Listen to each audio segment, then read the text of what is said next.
Well, Homeland Security remains the top priority for first responders in our area.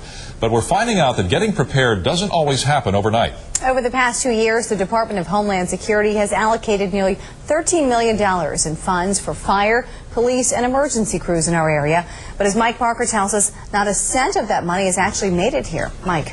Tom and Kirsten, our 8-county South Central region makes up one of 9 regional terrorism task forces across Pennsylvania. And every year, federal grants worth millions of dollars pour in to provide first responders in each part of the state with new gear and training.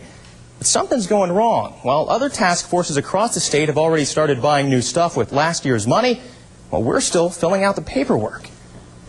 And in each bag is a Tyvek suit. The volunteers at the Upper Allen Fire Department know they're lucky to have all the gear that they do.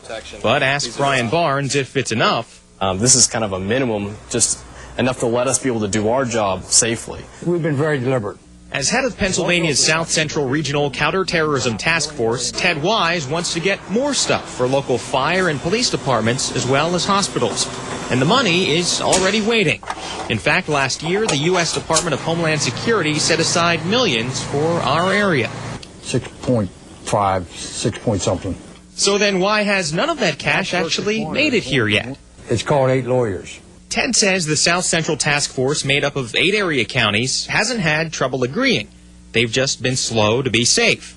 Since 9/11, federal grants have tripled and paperwork has become more complex. It's been frustrating for us because we know that the equipment needs to be sent out to the first responders. For now, those on the front lines understand the delay, feeling lucky for what they've got and what's eventually on the way. Well, now the good news is the South Central Regional Task Force says they spent most of this month finishing up and mailing out their paperwork. Optimistically, they hope they can start buying new gear for local